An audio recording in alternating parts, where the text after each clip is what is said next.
sepak bola Indonesia masih mencoba bangkit dari keterpurukannya. Pasalnya, banyak faktor yang menjegal seperti penggemar fanatik yang kampungan, pengelola klub yang seadanya, PSSI yang jalan di tempat, hingga oknum yang merusak sepak bola Indonesia. Cetak Gol kali ini akan coba mengumpulkan masalah yang dimiliki Indonesia.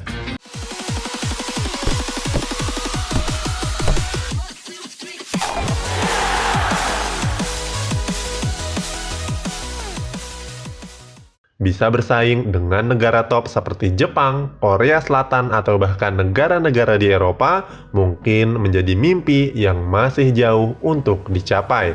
Perubahan baru bisa dilakukan kalau kita mulai sadar kalau kita punya masalah. Cetak Gol Indonesia akan coba merangkum faktor-faktor yang menghambat kemajuan sepak bola di Indonesia. Semoga lewat video ini kita bisa memulai untuk berbenah. Oknum perusak sepak bola. Praktik suap yang begitu merajalela, dari mulai penyuapan wasit, penyuapan pemain, hingga penjebol tiket, semuanya sudah menjadi hal yang dalam tanda kutip lumrah dalam sepak bola Indonesia. Hukum yang dijatuhkan federasi seakan sudah tidak ada harganya. Atau jangan-jangan mereka-mereka juga yang menjadi pelakunya.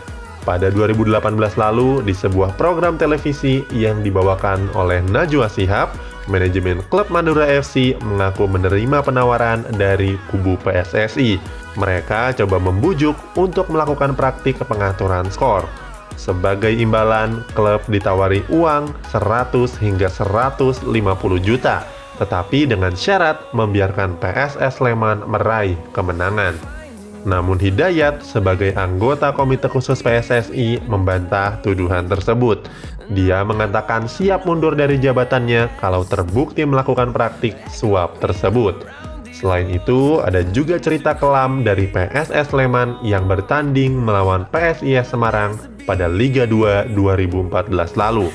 Keduanya bermain sangat aneh dan mencurigakan.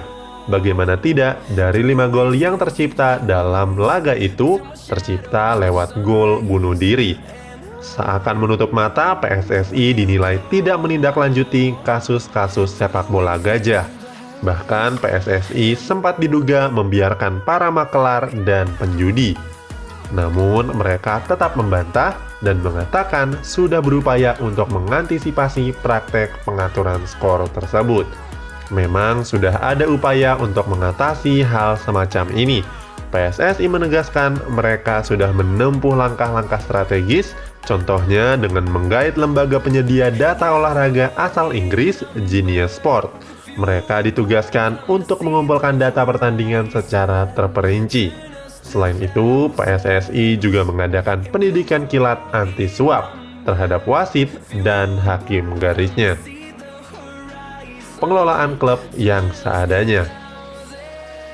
Sangat keterlaluan kalau membandingkan klub Indonesia dengan klub-klub dunia seperti Barcelona, Manchester United, atau Juventus. Jangankan mendatangkan pemain kelas dunia, menggaji pemain saja terkadang masih sering terlambat. Mungkin Lionel Messi pun tidak bisa menunjukkan potensi maksimalnya kalau berada di Liga Indonesia. Karena di Barcelona, mereka memiliki manajemen yang serius dan profesional. Secara tidak langsung, Blaugrana juga berperan besar dalam prestasi Messi sebagai pemain terbaik di dunia saat ini. Padahal pengelolaan klub yang baik akan berdampak kepada timnas yang baik juga. Kalau fasilitas latihan memadai, kebutuhan tercukupi, serta gaji yang tepat waktu, tentu bisa mendorong para pemain untuk berusaha lebih keras dalam menempa kemampuannya. Sebab yang terjadi di Indonesia, fasilitas latihan hanya ala kadarnya. Gaji beberapa kali terlambat, membuat penampilan para pemain loyo di lapangan. PSSI yang jalan di tempat. PSSI sebagai jantung utama sepak bola Indonesia seharusnya bisa menjadi pusat dalam mendongkrak kualitas sepak bola tanah air. Tetapi publik justru tidak terlalu percaya dengan kinerja mereka. Tidak percayanya kepada PSSI adalah imbas dari minimnya prestasi serta serangkaian ulah yang mereka buat sendiri, mulai dari perseteruan dengan Menpora hingga konflik-konflik lain seperti dualisme kompetisi yang pada akhirnya berujung kepada pembekuan PSSI oleh FIFA. Akhir-akhir ini sebenarnya PSSI sudah mulai melakukan perubahan, dimulai dengan ditunjuknya Ratu Tisa sebagai Sekretaris Jenderal. Wanita lulusan FIFA Master tahun 2013 itu berperan besar dalam proyek-proyek besar seperti membantu merancang dan melaksanakan Elite Pro Academy, Liga 1 Putri, dan menyukseskan Indonesia sebagai tuan rumah Piala Dunia U20 2021 mendatang. Namun, karena berbagai polemik, Tisa malah mengundurkan diri. Padahal dia cukup dikenal sebagai figur yang kompeten oleh pemain, beberapa direktur klub, pentolan supporter, dan juga netizen.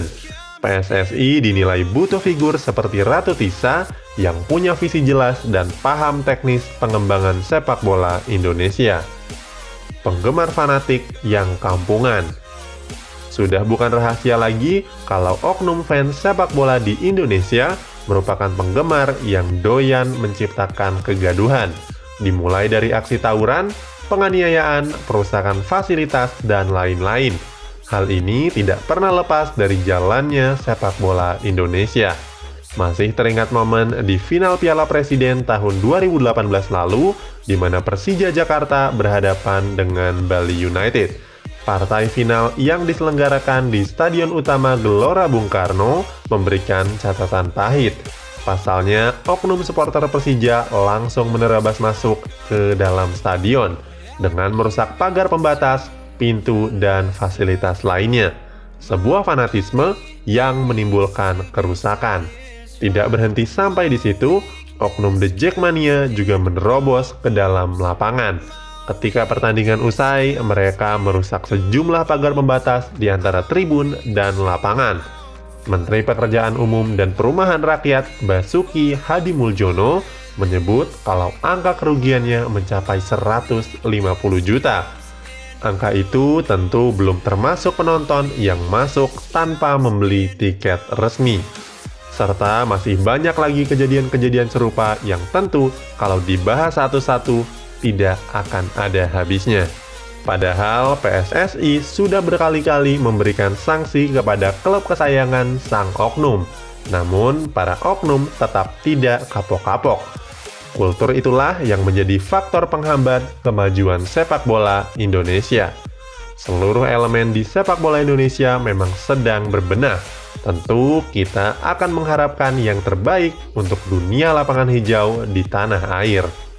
Bagaimana pendapatmu? Tulis di kolom komentar di bawah.